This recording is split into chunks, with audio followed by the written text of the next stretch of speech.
this book, is it for people exclusively who have watched the series, or can people who haven't watched the series of films get something from it?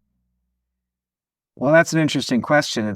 It's definitely explicitly intended for people who have seen 1 through 6 of Star Wars episodes 1 through 6, the George Lucas, what I call the hexology. We're used to talking about them as though they Yeah. are two trilogies, tri, of course, meaning three. But I think it's a much better story and much closer to what Lucas intended if you just refer to it as one story containing 6 parts, which would be hexology. Yeah. And I have a very stern spoiler disclaimer right at the very beginning where I say, don't read any further than this page if you haven't seen Star Wars. This book examines major philosophical and psychological issues through this, really cool story. And so please watch episodes 1 through 6 before you continue with this book, because it will proceed under the assumption that you're familiar with all these characters, which also helps protect me legally, I think, because this is not endorsed by Disney or Lucasfilm. So they can't Yeah. claim that I'm trying to stop people from seeing their movies. I'm explicitly telling people to watch the movies before you read anything I have to say about it. But that Well, being said, I know of now at least 2 people who decided to watch, no, maybe 3, maybe more, I have to think, but at least 2 people who decided to watch Star Wars because they found out I was writing this book about Star that's Wars. pretty And based. yeah, and they heard some of the things I was talking about. They didn't have any context for the characters and scenes and stuff that I was discussing, but they were really interested in what I was talking about. I was explaining what this book is about, or some heard parts of the audiobook right after I recorded it. Notably, the woman who designed the cover, my friend Elham Montazeri, who's currently living with me at the Calavan Retreat Center, where I live in Calavan, Armenia, where she does a lot of work design and other kind of artistic work here. I wanted her to help me design the cover for the book. And so, she, strictly speaking, she didn't have to have seen the movies to design the cover for the book, but she had to understand Ah, generally what the book was about, the tone, the themes, and the vision I was going for of what the book was going to communicate. Um, you having seen Star Wars, and particularly episode 3 of Star Wars, what do you think this cover is intending to communicate? I'll go make you the big one. Um, it's the scene on, is it called Mustafar? Yeah. Planet Mustafar, which is evocative of traditional conceptions of hell, fire, and brimstone. It's a volcanic Yes. planet where Anakin shamelessly completes his transformation to the dark side and becomes physically mutilated after losing his duel to Obi-Wan Kenobi, losing his arms and legs and getting caught on fire. Spoilers for people who haven't seen Star Wars. So it's a very pivotal setting, both in terms of what happens to Anakin and Obi-Wan while they're there, as Anakin completes his transformation into Darth Vader physically, and also because in a mythic way, it represents that Anakin has descended into hell. It's a very, very Yeah. powerful setting that's very, very intentional to show what has become of this character, how much he's suffering as a result of his fall to the dark side. And so I figured out pretty quickly that was what I wanted to capture on the cover of the book. That people who had seen Star Wars would immediately understand that this, oh, he's referencing Mustafar, is referencing hell, the place where Anakin completed his transformation into Darth Vader and turning to the dark side. And so I could explain that to my designer, Elham. I could say, yeah, it should look like hell. Make the cover look like Yeah. hell, right? But as I was reading parts of the book to her and explaining more about it, she decided, no, I should just see these 6 movies like that. It seems really interesting and it'll make my job easier. And now I really want to see the movies anyway because you won't shut up about them, which is a common occurrence in my life. People who have never seen Star Wars suddenly want to see Star Wars after I talk about it for long enough, Yeah. which is probably more people than you might expect because I live in parts of the world where Star Wars isn't necessarily super famous and super well known and a ubiquitous part of pop culture like it is in America, and I assume in the UK too. So after seeing the movies and understanding the significance of what I was trying to say, that, beyond just general descriptions of, oh, it's about how a good person turns evil. It's about going to hell. Some of her early designs just kind of looked like a book about volcanoes, which wasn't quite capturing what I was going for. Like, oh, look, it's a volcanic eruption. Like, that's what you want, right? Like, no, well, it should look more otherworldly, but not necessarily alien. It should look like a place that couldn't really exist on Earth, because that's what Mustafar looks like. It's not just a planet with lots of volcanoes. It's a place so intense that it could not exist on Earth. Something right? where something deeply mythological can occur. Right. And so eventually we arrived at this, which is, a totally original design. So it's not infringing upon the Star Wars imagery of the planet Mustafar, but it's still very clearly referencing that, so that people will understand that that's what we're trying to do. Including, even, I asked her to put this partially obscure sun in the sky behind dark clouds. Very symbolic. Yes, if you recall, on Mustafar, there's a very prominent shot where Anakin is opposite frame of the obscured sun on Mustafar after he's killed all the separatist leaders, and he's kind of crying and reflecting over everything he's done, and the sun is in the sky opposite him, and it's almost completely covered by clouds, which calls back to in episode 2, and when he was on Naboo, and he's having premonitions about his mother dying, and he's not sure what to do about it, and he's standing in the center of the frame meditating and reflecting over what the right thing to do is, and the sun appears above his head, and it's only halfway covered by clouds in the shape of a yin-yang. Ooh, it almost seems like it was intentional or something, right? So they're showing in that moment where he's still able to calmly reflect over these intense emotions he's having when he's worried about his mother dying.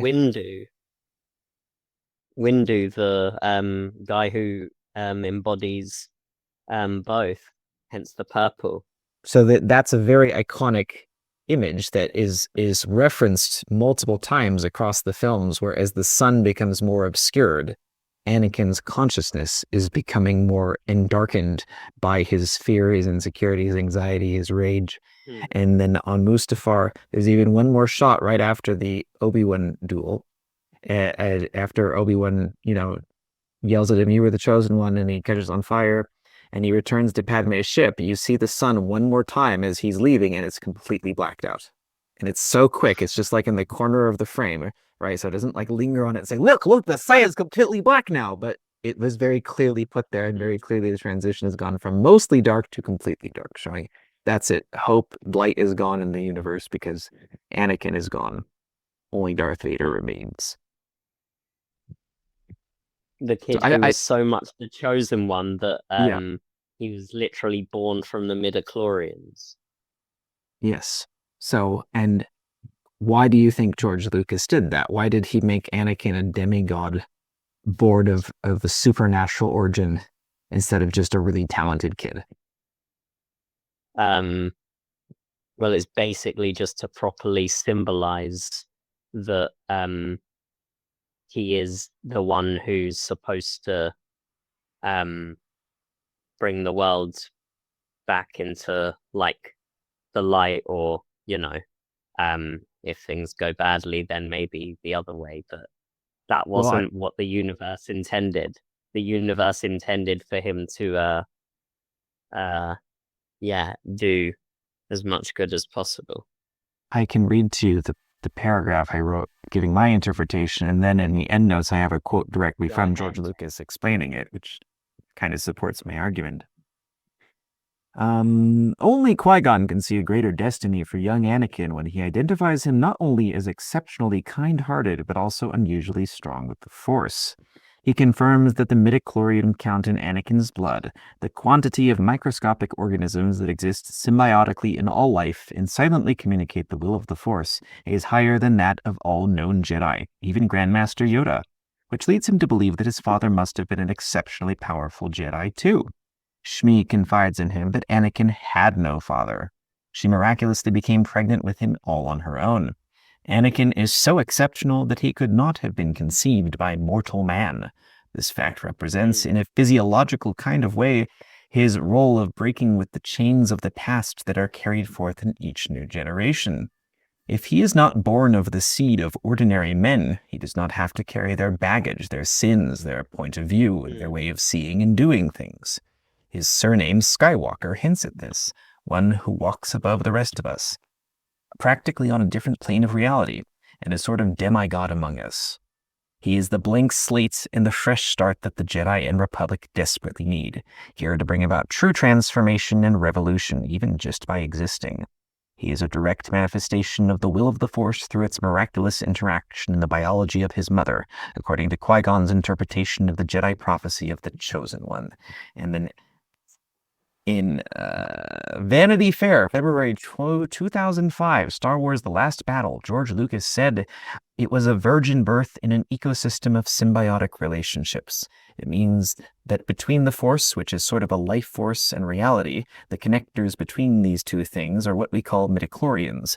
Ultimately, I would say the Force itself created Anakin. And I don't want to get into the specific terms of labeling things to make it one religion or another, but basically that's one of the foundations of the hero's journey." So the obvious example that Westerners will think of is Jesus motherfucking Christ. That was his middle name, right? Motherfucking. Who was supposedly, born of a virgin according to the mythology of Christianity, the Immaculate Conception. His father was God, the creator of the universe. But it's not like the Christians invented that, right? Like that's actually a common thing in lots of mythology, that someone exceptional appears. Star Wars invented it. Yeah, Christianity stole it from Darth Vader. An exceptional being appears somehow out of the lineage of their society and of their biology as a way of showing that this being walks among us but is not one of us. And that can either terrify you or it can excite you for the change this creature is going to bring into your world. Yeah, he was bordering the line between order and chaos, or straddling it, whatever Peterson says. Yeah, well, what is chaos? It's change from the way things are done currently, how you're used to them being. And the whole point... Jedi were overly ordered. Yeah, that's They the whole were point of the rigid. prequel trilogy. That the Jedi, and people say this like it's a criticism of the movie or something, instead of like the whole point of the movie. Like, why are the Jedi so like rigid and dogmatic? Well, yeah, that's the point, right?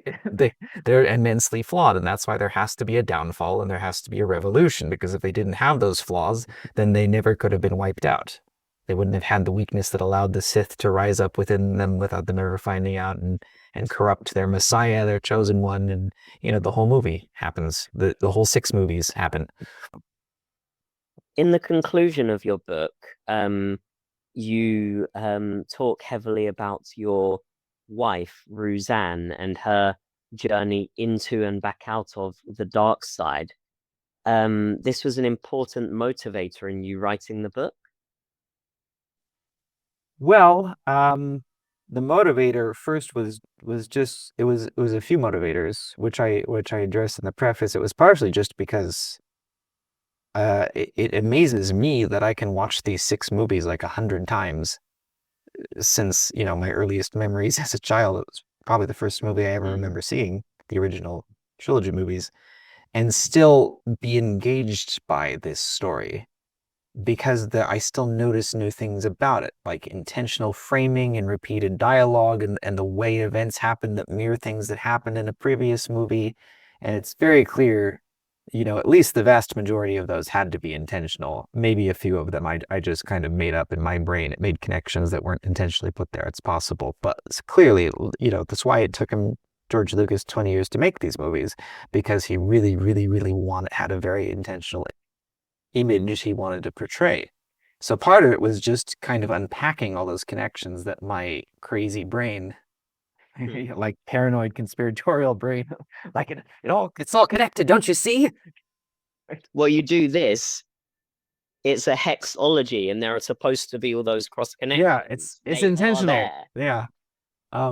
So part of it was just an exercise in that, like, can I show other people, maybe people who have seen these movies several times but haven't obsessed over the imagery and the connections and the hidden meaning and everything, and they can read it and say, oh, shit, I never noticed that. Next time I watch these movies, I'm going to pay more attention to the way that this is set up and the way these things play out, because it's very, very intentional. Even as I was writing the book, And I showed the movies to some of my guests here, which is also a frequent thing I do. I make people watch 6 movies with me. I still noticed new things, like while I was in the mindset of I'm writing this book and I'm capturing all the little hidden references and hidden symbols. And then for some reason, the last time that I watched episode 3, Revenge of the Sith, there's that the kind of iconic scene where near the beginning of the movie, after they rescue Chancellor Palpatine and on General Grievous's ship, and then Grievous escapes and the ship starts crashing. And Anakin has to then pilot the ship and try to crash land it safely. And a very specific sequence of events happens very quickly, where first the ship splits in two. The back half kind of just gently floats off into space, and the front half is on a crash course into the ground. And Obi-Wan says, not to worry, it was still flying half a ship.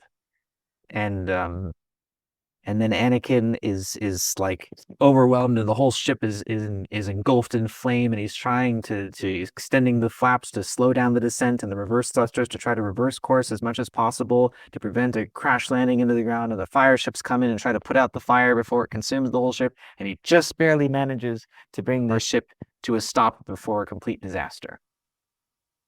And it's exactly what happens to Anakin over the course of the rest of the movie, except he doesn't manage to stop himself before complete disaster.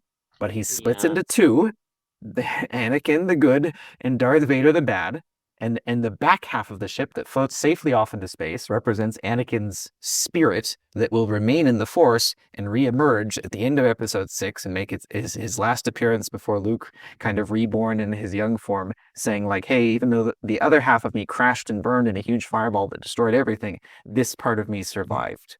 Like, it has to be intentional. Like, the way they set it up. I was about to ask, how sure are you that this is actually intentional?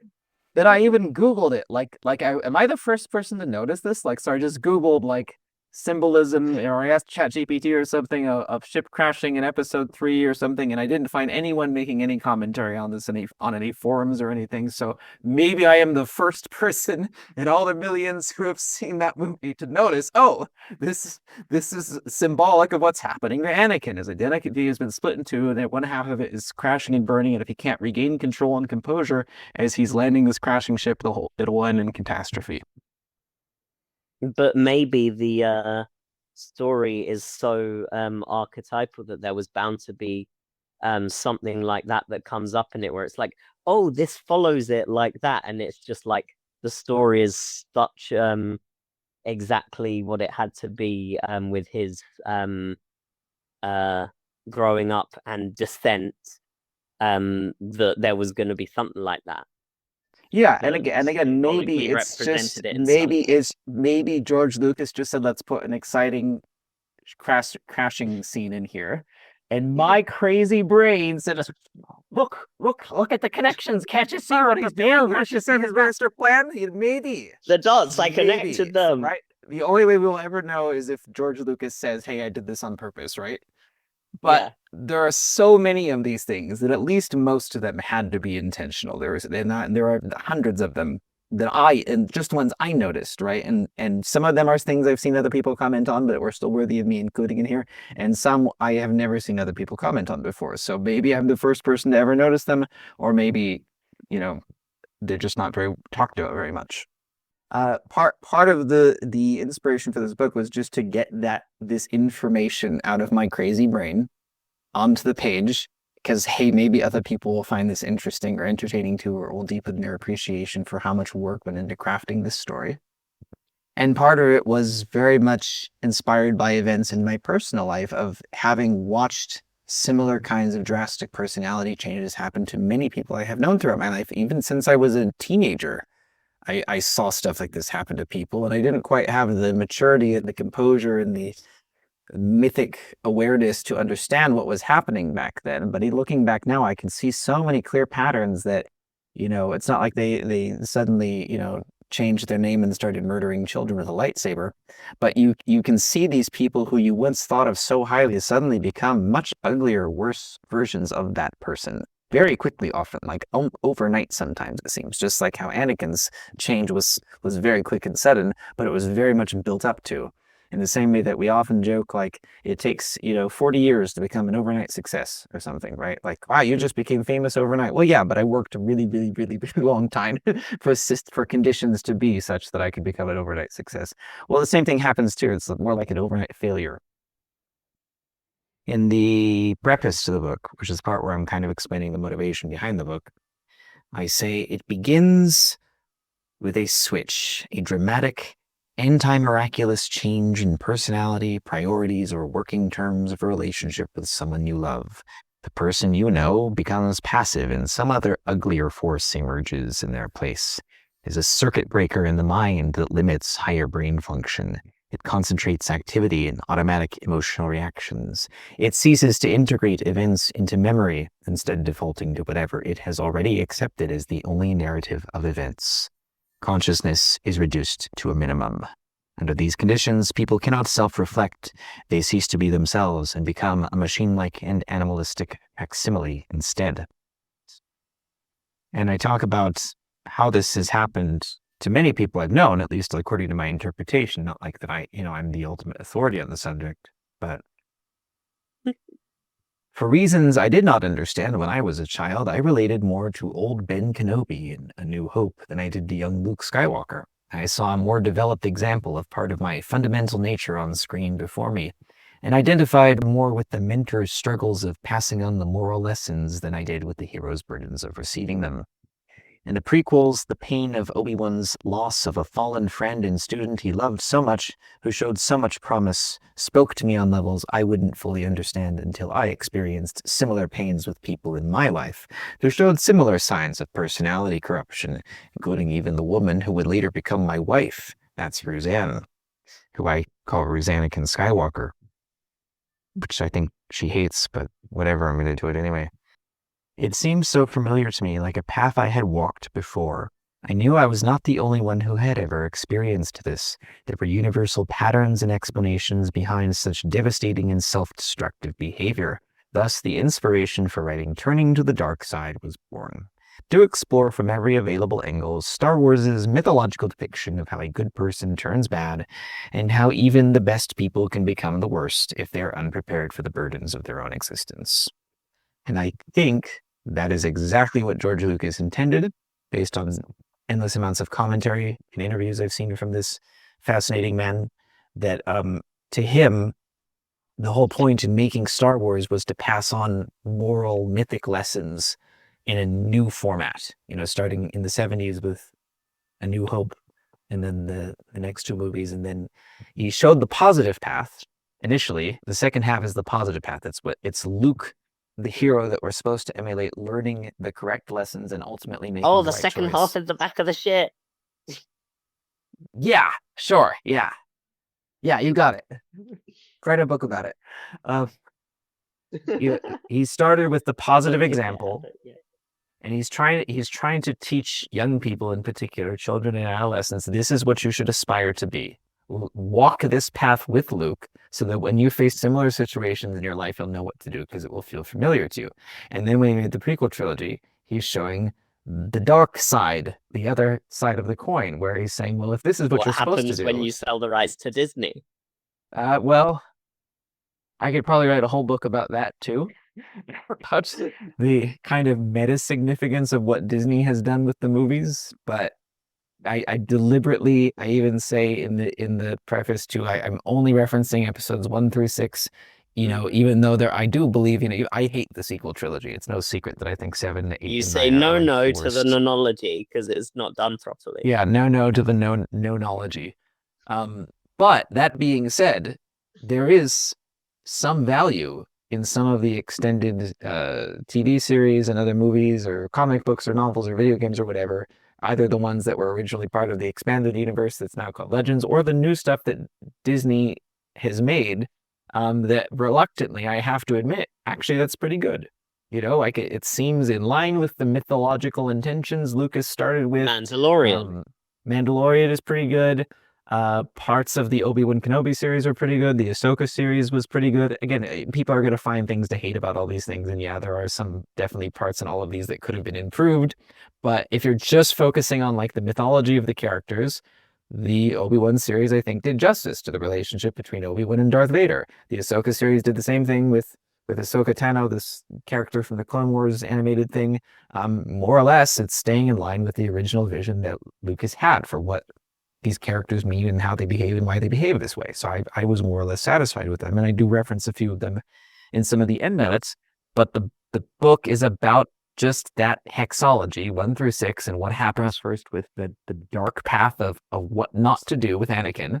And here's what happens if you act like Anakin: you burn alive in hell. And hell meaning, of course, your emotional state, the psychological prison you're building for yourself. And if you learn not to do that, as Luke eventually does, because he's guided by wiser versions of Obi-Wan and Yoda who learned from the mistakes they made with his father Anakin, and by seeing and confronting Vader and seeing the mistakes he's made and realizing what a pathetic character is and why he went down the path he did, Luke is suddenly able to make a better choice and say, no, I'm going to do the right thing. I'm going to embrace love and compassion. I'm going to show compassion for the man I believe is the devil, this monster. And in doing so, I'm choosing to elevate society to a higher level than it could have been before I had the knowledge to make that kind of choice, the kind of choice that the Jedi of the Old Republic never could have made. And so he brings Anakin back. He rescued his father from the belly of the beast, man. He rescues his father from the underworld, and of course, Anakin famously dies 5 minutes after his redemption and saving his son, right? And so if you're just looking at, if you're just looking at like, well, all he did was kill one bad guy. Like, is that it? Like, it was the bad guy, and it was after, like, that would have been what, like, most of his lifetime at that point was spent being a dictator. Actually, exactly half of his lifetime was spent as Darth Vader. It's almost like they planned it like that or something, right? Ballads. And so you realize, of course, that it's not about the fact that he saved this one person's life or he killed this one bad person after 23 years of being an asshole. It's the fact that Luke is there to witness this happening and to learn the lessons that Anakin didn't by witnessing this happening and having that final conversation with his son where he removes his mask. Luke is learning things that none of the Jedi of the prequel era ever knew, not even Yoda, not even Obi-Wan, who were leaps and bounds above everyone else in the Jedi Order. And the whole point is he's going to take that understanding that he uniquely has through his unique experiences and having done the one thing that none of the other Jedi ever could have done, because even Yoda says multiple times in episodes 5 and 6, once you start down the dark path, forever will it dominate your destiny, you know, and Luke refuses to accept that. Yeah, Yoda's worldview is a bit limited. Yeah, so Yoda's extremely wise, but it's like he's been giving out the same wisdom for 900 years. Right? So he's not open to this possibility of emergent change and new order, which is why it falls upon Luke to be the one to create a new form of Jedi that will survive and adapt and grow and seek to integrate the dark side and heal it whenever a new Darth Vader arises, as it inevitably will, because Darth Vader is the principle, not the man. It's all very like Jungian and actually I've been reading the book Jung and Star Wars by S.G. Elleroff, I believe is his name, who I sent a copy of my book to. So I hope he's enjoying my book. Nice. That is cool because we talk about a lot of the same things, and I'm not a Jungian scholar, but of course I know that Jung famously influenced Joseph Campbell on The Hero's Journey, who influenced George Lucas, and so there are all these themes of this archetypal psychology in here, none of which I claim to be an expert on. But the point is that if I can notice these things, and the scholars who actually study this stuff and write academic papers on it notice the same things in more formal language, it really shows there's something to this. Like it's not just a fanboy obsessing over his favorite movies. There's something going on here. It's a fanboy and more scholarly fanboys. Yeah. Did you read the part in the conclusion where I talk about the two juxtaposed portraits hanging on my study wall? Oh, was that in the audio? That was like at the start of the chapter. That's how I start the conclusion. I'll show them to you now. I did read that. Here's the first one. Yeah. Chokehold. That's Obi-Wan holding Anakin on Mustafar, which, didn't actually happen in the movies. And this one, that did happen at the end of episode 6. What's happening there? He dying. Yeah. So the first one is kind of fan fiction, fan art. Redemption by death. It's like, obviously, the last regret that Obi-Wan had, which is after the fighting stopped, because up until the whole "it's over, Anakin, I have the high ground, you underestimate my power" interaction, and Obi-Wan is just barely holding on, able to defend himself against this relentless onslaught from Anakin/Vader, right? And so when that finally happens and Anakin makes that critical mistake and Obi-Wan cuts off his arms and legs, suddenly now there's no more threat. The fighting has stopped, right? So for the first time now, Obi-Wan has the opportunity to try to set things right because he's not fighting for his life anymore. And he doesn't do that. Instead, he lectures the man who he just maimed, but you were the chosen one, you were supposed to destroy the Sith, not join them. I loved you, you were my brother. And he's just screaming his disappointment at him. He's not showing compassion, he's not showing Which isn't empathy. the thing that works, as you talk about at length in the conclusion with Ruzan. Right. So he obviously thought Anakin was going to die, but all he could think to do in that moment was just scream like, how could you do this to me, essentially? How could you betray me like this? How could you hurt me like this and hurt the galaxy and hurt the Jedi Order? Instead of just saying like, you poor, poor thing. And also, holy shit, this is my fault. I'm so sorry that I allowed this to happen. Which he does a little bit when they're on their like floating robot platforms over the lobby. He says, I failed you, Anakin. But it's only just barely he starts to say that, and then they go back to arguing again. So you can see he's starting to reflect, holy shit, this is my fault. Holy shit, I'm so sorry that I allowed this to happen, Anakin. And that's the moment that should have happened. As soon as he incapacitated Anakin by cutting off his arms and legs, he should have rushed over and embraced him and said, it's okay now. I'm here. I'm going to take care of you, whether you die from your injuries now. I'm going to comfort you while you die, or I'm going to do everything I can to save your life now because I still believe in you and I still love you as my son, as my brother, as my student, whatever, right? But he couldn't do that. Said he's in son-brother thing. You talk about this in the book, don't you? That with Qui-Gon, the one who could fully be a father dying, Anakin does not truly have a father. He has Obi-Wan, who does not yet have the age, the maturity, the experience and wisdom to be a father. He is an older brother, which isn't good enough for Anakin's state of development. He's in too much turmoil, right? Yeah.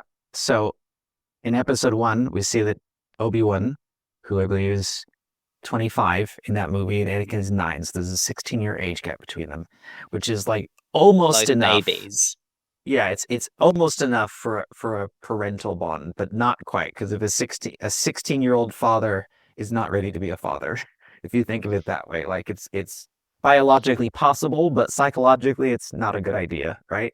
And I think that was very deliberate, because George Lucas is deliberate in almost everything he did. Like even making Anakin 9 years old in that movie, he has a quote about like it would have been more realistic and a lot of things would have been easier if he'd been 12.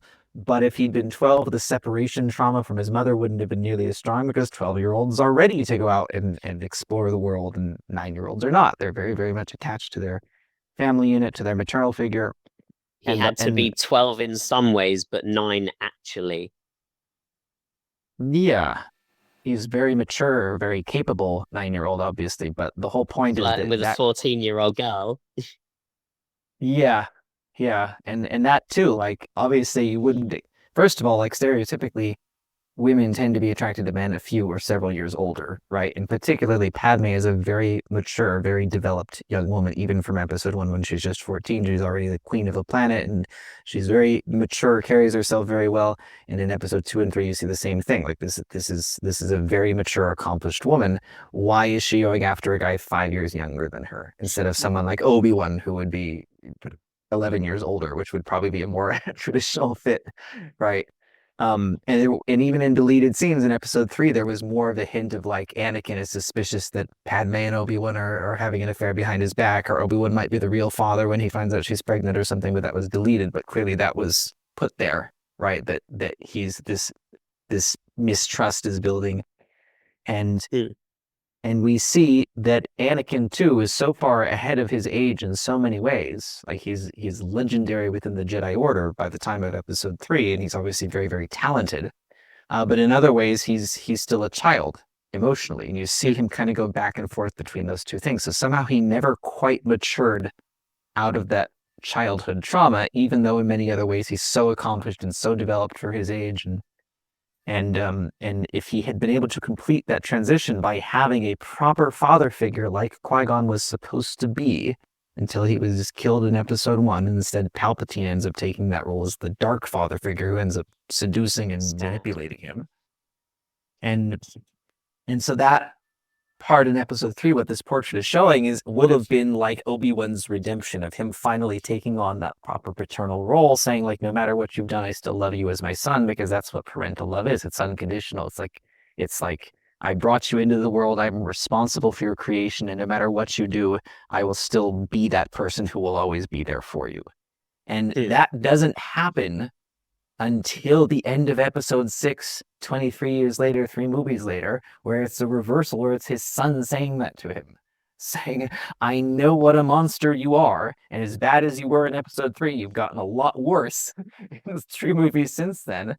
And it's even after Vader threatened to find Leia and corrupt her and turn her to the dark side, which initially sets Luke off and saying, you never, I'll fucking kill you, even though I know you're my father. And that's when Luke One finally... of the lines from the movie. Yeah, remember when he shouted that? and so... Well, my brother Anakin, I fucking loved you. You get one F. Yeah, it was PG-13. He could have done that. So Luke finally takes on the role of that familial figure who unconditionally loves Anakin, despite everything he has done, the thing that Obi-Wan never could do. And that's what redeems Anakin. Someone finally extending that unconditional love that he needed so badly, and that might have prevented him from catching on fire and fully transforming into Darth Vader. He either would have died there, or he would have reflected and said, holy shit, what have I done? My arms and legs are missing now, but at least I haven't burned alive. Which in Star Wars isn't even that big of a deal to lose your arms and legs. They've got amazing prosthetics, Also, I comment on how And there Luke were... found out. Yeah, as Luke found out. As Luke, and as happens regularly in every movie in the hexology, people are constantly losing limbs, even in ways you probably didn't notice. Like in Episode 2, when Anakin goes back to Tatooine and meets his stepfather, Krieg Lars, who ends up becoming... that family becomes the aunt and uncle Luke eventually in A New Hope. He finds out his mother has been kidnapped by the Tusken Raiders, and he's like, I gotta go find her, because you fucking useless assholes couldn't find her. Like, what's wrong with you, right? So there, you're getting multiple things. You're getting the fact that Anakin has always needed a father. Suddenly, he meets his stepfather, the person who married his mother, and he immediately says, you are inadequate because you couldn't save my mother. So now I have to go do the thing you couldn't do because you're a fucking worthless father figure. Again, verbatim, that's what he says in the movie, right? That's what he's saying, essentially. But what he misses there is that Klieg says, we went out looking for your mother, and something like 24 of us died looking for her, and I lost my fucking leg. Yeah, he's in I a read wheelchair this missing earlier. a leg, right? And so he's like warning him, like, if you're obsessed with rescuing your mother, you will lose yourself in the process, as I lost my leg, and that's what caused me to realize I can't keep holding on to this obsession. I have to let her go. And then even after Anakin successfully does, find his mother and she dies, and then he murders all the Sand people, they have a funeral. And the 2 most important men in his mother's life, her new husband and her son, both speak at her funeral. And her husband talks about what an amazing woman she was, what an impact she had on him, even in the short time they had together, how he'll always remember her, how he'll always be a different person because of her, and all the kinds of things you should say when someone dies. And Anakin doesn't say any of that. What does Anakin say? He says, I'm sorry I wasn't strong enough to save you, Mom. I will never fail again. His reflection is entirely about how inadequate he is. Anakin is basically looking for, he says, I won't fail again, he's looking for a way to be certain that he will only do the correct thing, make no more mistakes, which is impossible down the path of a hero. A hero has to take risks for positive values in his life in the world. That's the only way. So in order to never fail again, he has to turn away from that and take a path that allows that kind of purity, which ultimately is the dark side. He can't fail along the dark side because, well, that's the kind of thing it is. Well, so he's trying to adopt this dictatorial mindset that forces everything to work a certain way, where there's no possibility of failure, where there's no risk and there's no freedom, no free will, no allowing people to make their own choices and their own mistakes, which is no represented. Possibility of his the mother of his children dying in childbirth. Yeah, right. And so that's represented socially by the rise of the empire, a dictatorship, because that's what the people of the galaxy start demanding, because they too have become afraid as a result of this ongoing war and the propaganda Palpatine has spewed about the Jedi trying to take over. So they say, well, the whole galaxy's in chaos and we're afraid and we're vulnerable and we need peace, freedom, and security in our new empire. And there's order lines to like the that. level of not allowing life, the chaos that comes with it, order to the level of a perfect rigid crystal. Yes. So a dictatorship of any kind in real life or in the Star Wars galaxy is one authority figure making the choices and enforcing compliance with everyone below him. Millions of people, billions of people. So when you'll hear certain words, certain phrases, certain lines get repeated a lot, and I underlined these throughout the book so people can see. Remember when they said this in the other movie? They're saying the same thing now. Like, Palpatine shouts, we'll have a safe and secure society now in our new empire, or he says, at last the Sith will rule the galaxy and there will be peace again. And when Anakin goes to Mustafar and he kills the separatist Nemoidians, they said, but Lord Sidious promised us peace, and Anakin immediately kills him like in the middle of a sentence because he's saying like, well, there will be peace as soon as we kill everyone who disagrees with us, essentially. Which is also Anakin how kills who in the middle of a work. sentence again? The separatists leaders on Mustafar, the Nemoidians, the guys who look like Asian stereotypes, the green aliens with the big eyes, and they talk with like Chinese accents, and so I like don't remember this. if you take any one of these things, it just looks like an incidental line or event or a framing of a shot, and you see them happen over and over again within the same movie or across the 6 movies, it's very clear he's doing this on purpose. It's like poetry. They rhyme sort of, And so he's saying people demand peace and security and certainty. And the opposite of that is like choice and freedom and chaos and uncertainty and risk. And so Anakin's saying, Mom, I'm sorry I wasn't strong enough to save you. I was inadequate. I will never fail you again because I will create a galaxy where it's impossible to fail and where the people I love can't die and the things I love can't be taken away from me. And of course, in the process of doing that, ironically, he loses everything that he loved and everything he was trying to avoid getting taken away from him.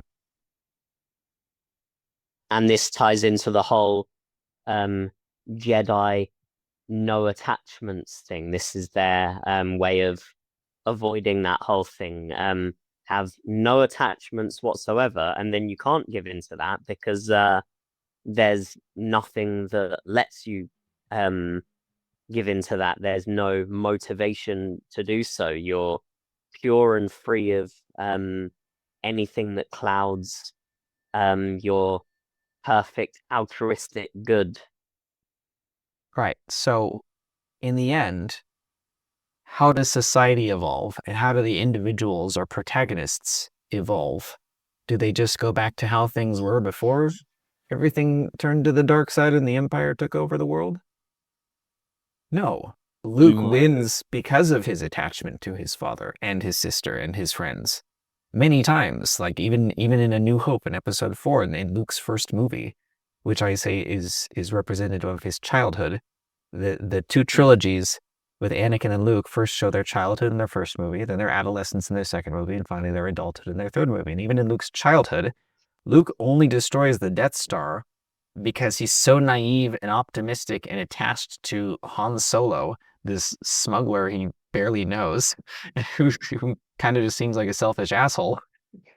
In that first movie, he's saying, no, like, I believe in you. There's more to you than that. Come help me blow up the Death Star. Come help save the rebellion. And you know, and he does, like, at the And last minute. he turns out to be a selfish good guy. Yeah. I mean, some if by asshole in selfish, I him. mean, yeah, self motivated. Like he forces Han to reflect on, what do I actually care about? Is it just money? Or has this stupid kid, this farm boy from Tatooine, inspired me to actually think about what I care about? And so he comes back at the last minute in his Millennium Falcon as they're doing the Death Star trench run, and he shoots Darth Vader and the TIE fighters behind him, making it possible for him to put the fucking torpedo into the hole. And the whole point is that he would not have been able to do that miraculous, impossible thing if he had not inspired hope through his idealism and the other people around him. So that's what Luke does. That is his function in the universe. And he does it first on a relatively minor level with just this random smuggler, Han Solo, who becomes like his older brother figure. And then it takes him 2 more movies to muster the strength to do the same thing with Darth Vader, the biggest shithead in the galaxy. Well, second biggest shithead. Palpatine being number 1, of course, right? And that's what saves the world. The fact that Luke is so attached to the people he loves that he will never give up on them. Which is very similar, right, to how Anakin was when he says, I'll never fail you, Mom. I wasn't strong enough to save you. But there's a subtle difference that makes ultimately all the difference in the world, that Luke learns how to responsibly embody that attachment and do the right thing, where Anakin is in a constant state of anxiety and panic and being so afraid to lose what he loves. And that makes all the difference. And the Jedi didn't believe it was possible to do the good version, to do what Luke did. They didn't think it was possible to responsibly embody your attachments. So they just said we can't have any attachments at all because it always leads to the dark side. Walk me through the structure of your book and how it relates to the films. Well, see if you can figure it out. There are 6 chapters in my book, and there are 6 films. Cool. I haven't looked also, recently at the structure of your book. There's also an introduction, a conclusion, and 2 appendices, one of which where I go over my unexpected first-time Star Wars viewing order, which I have now called the Combined Order, because I realized it was possible to make the best of the central identity twist about Anakin and Darth Vader by first watching episode 4, then watching 1, 2, and 3. Twist. Then 5 and 6. It is essential. The whole story revolves around that revelation. Never mind. Sensual. It sounded like you said. That was if you introduce people to Star Wars who have no cultural familiarity with whatever, who have never heard the "I am your father" line or know anything about Darth Vader and Anakin Skywalker, as they're watching the Luke, movies, I am your father. That line. He doesn't say that. He says, "No, I am your father." But yeah, I know that out of context, you need Luke, right? So people who don't know anything and they're watching, it's shocking to actually see Anakin turn evil, like genuinely, because you believe he's the hero of the story. If you have no other familiarity and aren't awaiting the downfall. So yeah, the structure of your book, basically maps the 6 films out: Anakin's childhood, then adolescence, then adulthood, then Luke's childhood, then adolescence, then adulthood. Were there any other structures you considered, not necessarily going chronologically? Yeah, it was a setup I just ultimately arrived at as I was putting more and more details. Originally, I think it was more broken up by like theme, like different lessons learned, different points, and comparing Anakin and Luke, learning them. And then eventually I just realized I had so many things to comment on in all 6 of the movies that I just had to go through each movie one by one. Like there was no other way to do it that I could say, remember it. And then this scene happens, and did you notice these things in this scene? And when this character says this line of dialogue, and so it just there was the only way to write the book ultimately, to just go through all 6 of the movies and show you everything that matters. And each film, in spite of being part of the set, can be watched as a film. Just obviously you lose so much if you just try and watch Well, one I would random argue film. the only one that you could watch on its own as a movie is episode 4, the first one made, because it was the only one made like that. And I do talk about this in the appendix. And I Episode say, 1. no, episode 4, the first one made. I'm A New saying Hope. also episode 1 because it's another start. Right, but episode 1 is more like a prologue than anything else. It's setting up the story. It's introducing all these big world building elements that don't really pay off until you watch the rest of the movies. Like it ends with the mentor dying, and no one really knows what's going to happen with Anakin, and you've learned, oh, the Sith are coming back. What's going to happen? I don't know. But episode 4, probably just because Lucas didn't know that he was ever going to make any more movies after that first one, depending on how successful it was. It's really just about like Luke stepping out of his home and learning to be a hero and blowing up the Death Star ultimately. And there's this big celebration at the end. Of course, Darth Vader survives, so it sets up like, hey, there's still more out there. But that's the only one I believe you can actually just watch as its own movie and say, hey, that was a cool movie. I hope they make a sequel someday. But like with episode 1, you're like, okay, well, what happens next? Like, come on, let's go, right? Yeah, and that's except why how many years did people have to wait between them? 3, Yeah, typically, how many and then people 20. died having watched the first with the second never having Yeah, come out? yeah. See? So you can watch episode 4 just as audiences in Billions. 1977 did. And you can say, oh, that's really interesting. Like, I want to learn more about this Darth Vader guy. Oh man, he killed Luke's father. That's so crazy, right?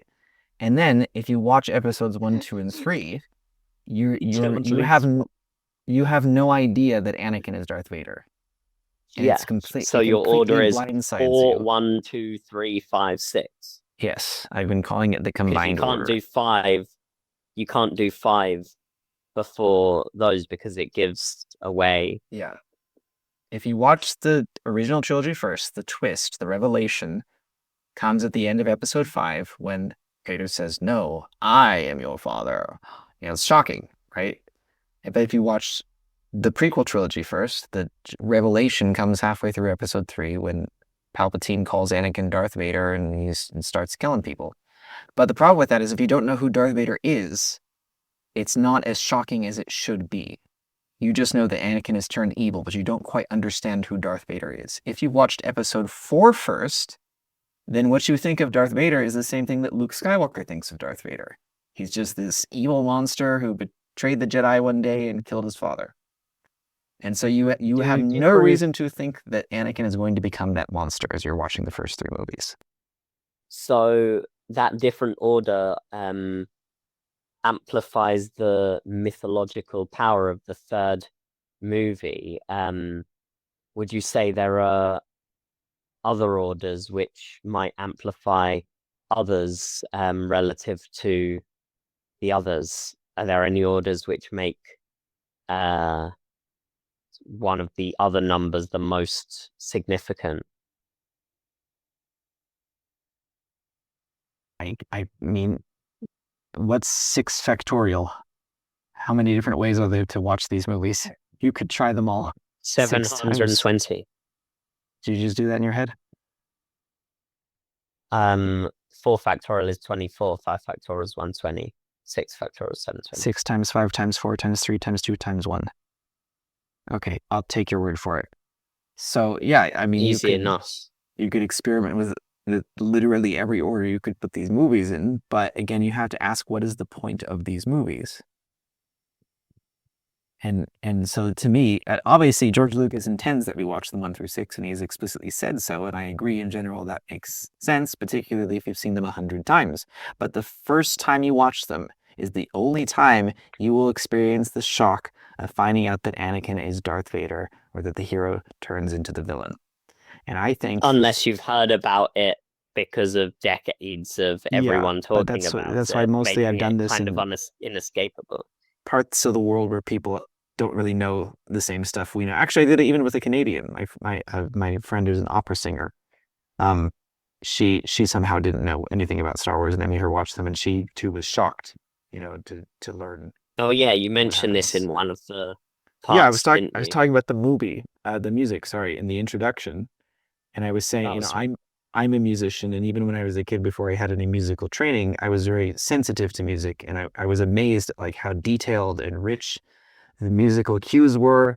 I talk about how I could listen to my father's vinyl records. He had the soundtrack to the original trilogy on vinyl, and I would listen to the music, and it was like watching the movie again. Like I could tell exactly what was happening on screen just by hearing the music. At specific moments with specific musical cues. And I thought, well, that has to be intentional. Like clearly the composer wrote it that way, like to frame exactly what's happening yeah. just through the sound.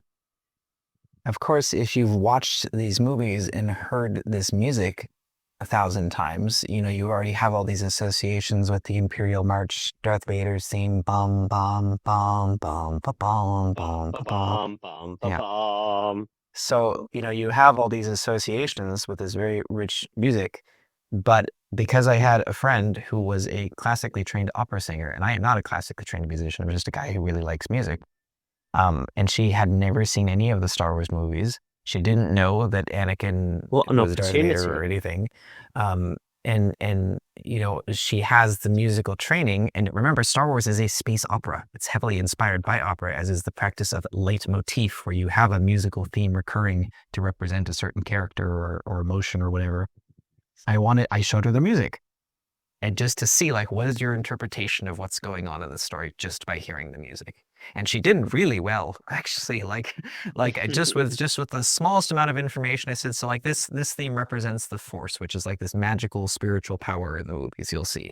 And she'd hear it, and then she'd hear like the track Battle of Heroes that plays when they're dueling on Mustafar, and she'd hear the Force theme come up in this bombastic apocalyptic battle hymn. Na na na na na na na na na. Right? Where it feels like the world is ending, and that's what she thought. She's like, well, it's like the apocalypse, obviously. I'm like, well, yeah, basically, that's what's happening in the scene. And then she'd hear the Force theme emerge within that, but it sounds like very conflicted, like it's straining against itself, which happens to happen in the when they're fighting, and both Anakin and Obi-Wan are trying to use the Force push against each other at the same time, and suddenly the Force theme starts playing like the Force is fighting itself. That's what she said. It sounds like the Force is fighting itself. And I said, yes, that's exactly what's happening in this scene. How did you know?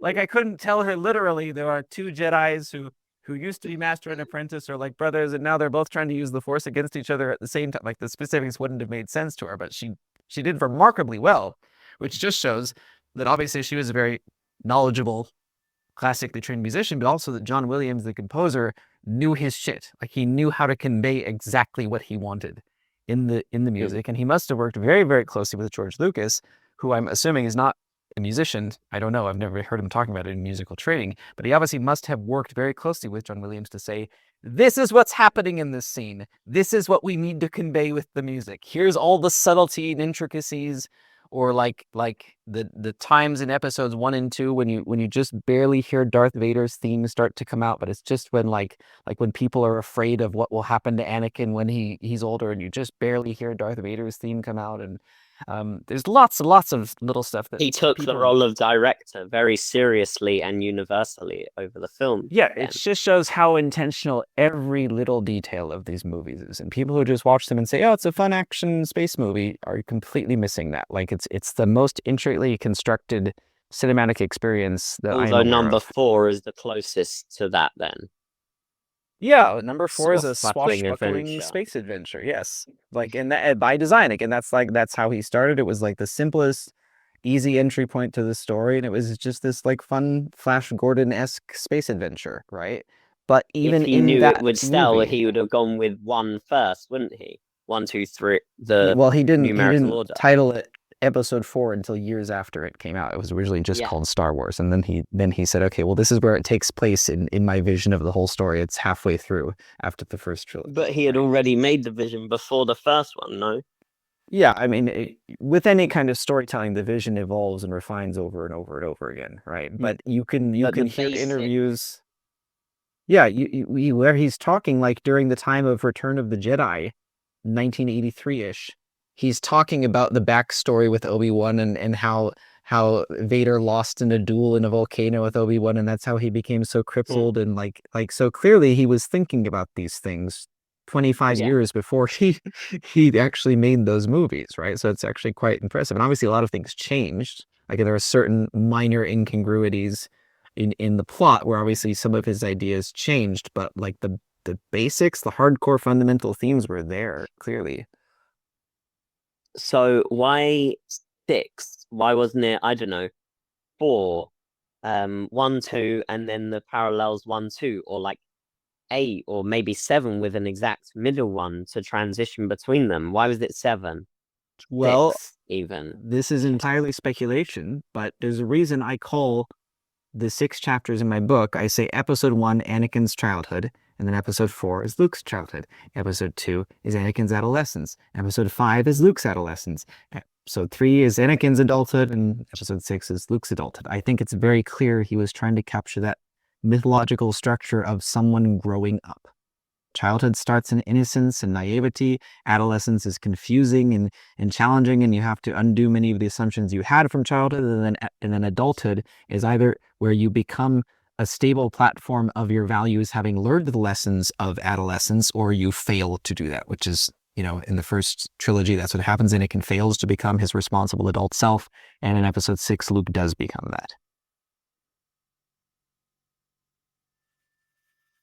And he used to be planning as episode 7, 8, and 9. Like there's lots of records of him saying there was originally a plans for a sequel trilogy, and we can only speculate about exactly what that would have contained. But I think it's fairly obvious that it would have been about Luke reestablishing the Jedi Order and Leia establishing the New Republic, but not just repeating what happened in the prequel trilogy. Like, hey, cool, we're back to where we started. It obviously would have had to evolve in a new way that obviated the Sort of like weaknesses. an epilogue, but um, like if number six dealt with the main problems, then a proper seven, eight, and nine would have been like an epilogue, Yeah, or what you putting what the you might call final a touches synthesis. on what was set up. Yeah. Yeah, Thesis, so your antithesis, thesis, yeah, synthesis, so right? diegetics, which I was first exposed to through a YouTuber named Josh from Xbox Live, JG Scamell, I think is his full name, where he has a series of videos where he's assessing the Star Wars trilogies through diegetics, where he's talking about where he calls the original trilogy the thesis, and then the prequel trilogy was the antithesis, because because like what I was saying, that first we get the positive example of what Luke should be, and then we get the negative example of what Anakin should not be. Right. Mm. So what comes next after that? Well, synthesis of the two. You're showing what did we learn from all this? Like where do we take this understanding and go from there? And what I thought was really interesting is it also works the other way too, where the prequel trilogy is the thesis in terms of the state of its society. And the original trilogy is the antithesis, where you go from the Republic to the Empire, from the light to the dark. And then again, what comes next? Synthesis of the two. So you can't just return to the state you started in. You have to be in an elevated position where you fix the Mm. things that was wrong with what you originally started with. Luke is supposed to do that with the Jedi. Leia is supposed to do that with the Republic. And it's because they learned lessons of the dark times, the Empire, which I would call the chaotic adolescence of the galaxy. You can't go back to something that was fundamentally broken once it actually breaks. Right. So it was always broken, or it was always prone to breaking. There was always a structural weakness in it. You just didn't know about it until it failed catastrophically. And now you have to rebuild, but now you can't just rebuild it with the same structural weakness in place, because you know eventually it will collapse in an endless cycle unless somebody changes something, which is the whole point of having a chosen one.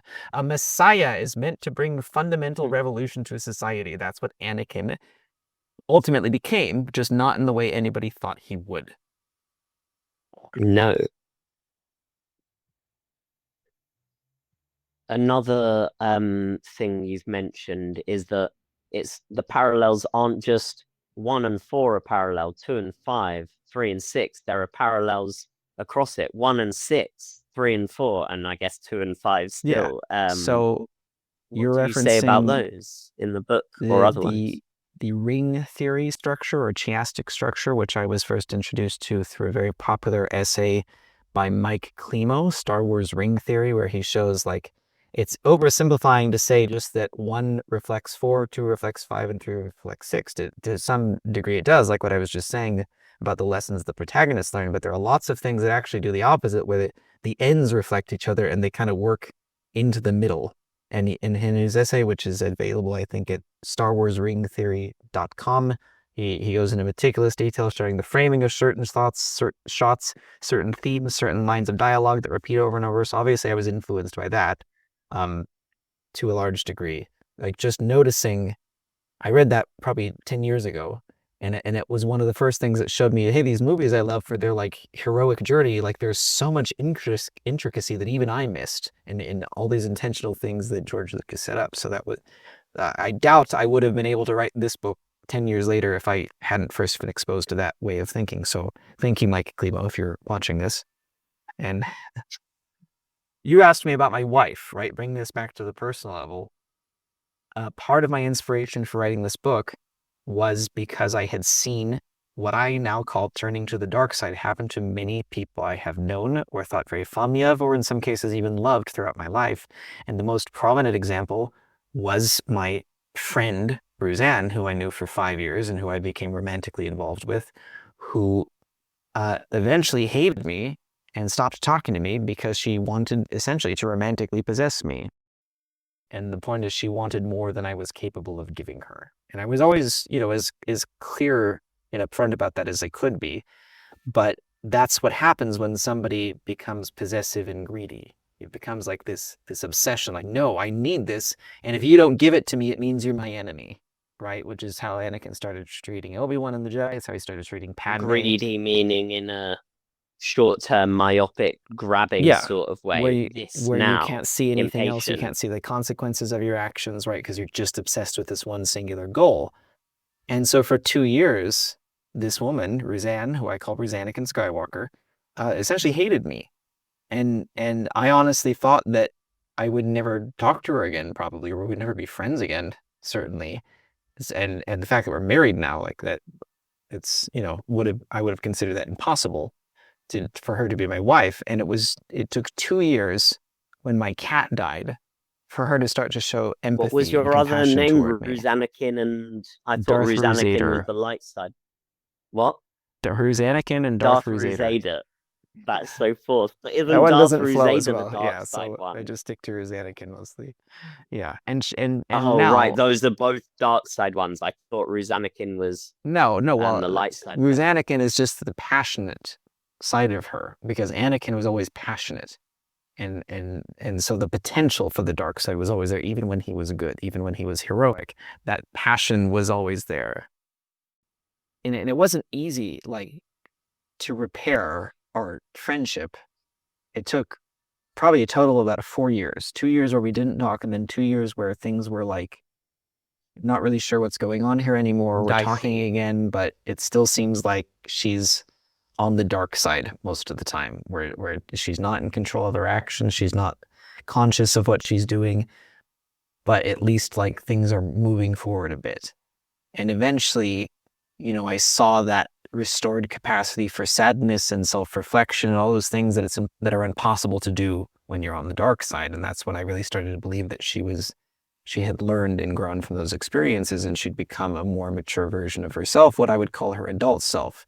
If she was an adolescent until then, finally having made it through that darkness on her own and learned those things is what made it possible for us to start to have an actual healthy relationship. And really, before then, it wasn't healthy. It was possessive. It was, and I'm to blame for some of it, in the same way that Obi-Wan was to blame for some of his relationship with Anakin, right? For not setting proper boundaries and not teaching the right lessons or not having enough patience and compassion. Because I lectured Ruzan too.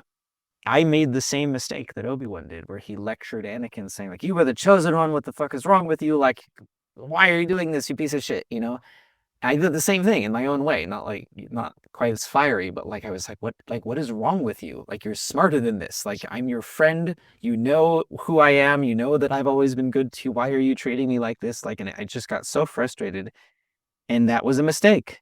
I lost control of myself too in response to her losing control of herself, and so eventually I had to learn to show her a level of compassion I previously had not been able to, and I still carry that now if I see her act in ways that I would consider representative of the dark side, unconscious or, shallow or where she's hijacked by upset in one way or another, because she's always going to be a passionate person, just as Anakin always would be. That's just in their nature.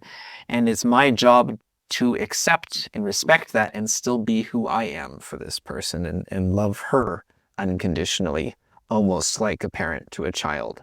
Because that's who I have to be in her life. But not actually, because she's your wife and that would be weird. Well, yeah, no, not a creepy, weird way, but you know what I mean? Like familial. The point is familial. And I use that term throughout the book too, that a familial bond is what holds people to the standard of who they really are, to remind them of that, right? Whether that's parent to child or child to parent in the case of Luke toward Darth Vader, or brother to brother, or So Padme is attempted to do it the with Anakin familial even. bond your what you believe to be the number one defense against and salvation from the dark side, or is there Well, more to it? it certainly seems to be what Star Wars is trying to teach us, right? Like Star Wars is very clearly trying to say that family redeems you, the love of family.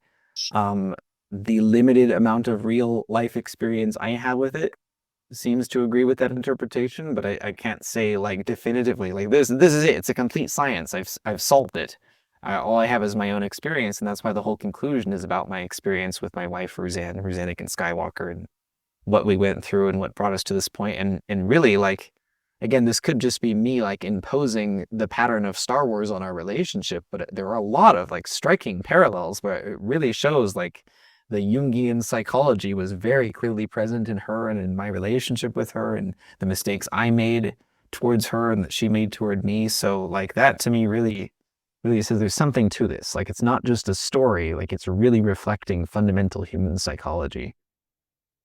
The idea fundamentally of turning to the dark side, would you pin that on an orientation to emotions, specifically negative emotions that gets out of control, or is there more to it? How would you Yes, essentially define it that's how I exactly? characterize turning to the dark side, a sustained loss of conscious control due to negative emotions you're unable to manage, which doesn't necessarily have to be rage and like murdering Jedi younglings. It could just be any kind of anxiety, worry, upset. It's different for everyone. Everyone has a different emotional profile. With my wife, it's often rage, Ruzan. But for a lot of people, it's just like, oh, I'm worried and I She's don't know what I'm going to fiery. do. And it's anything that causes you not to be in complete conscious control of yourself. Light means awareness. Darkness means lack of awareness. When you are not aware of yourself, you're not in control of yourself, and you start The believing crazy symbolism is things like and doing crazy very things. straightforward there. Yeah, but that's Light makes you elemental and see. archetypal too. I mean, yeah, it's Yeah. not like George Lucas thought of that, right? Or even Carl Jung thought of that, or Freud thought of that. That goes back Oh, thousands of years, right? light makes you see. No one else has discovered this. Yeah, Prince. what a revelation. The sun is good, by the way. The sun brings light and warmth, which I think, personally, I find those things to be good and conducive to the sustaining of life. But I don't know. You're free to disagree. So that's the book, Turning to the Dark Side, what Star Wars teaches us about how a good person turns bad, by me, Gregory Deal. If you're a big fucking Star Wars nerd, you might enjoy just this book just because it gives you a deeper analysis and reflection and appreciation of movies that you already know and love. Maybe it'll show you more to know and love about them.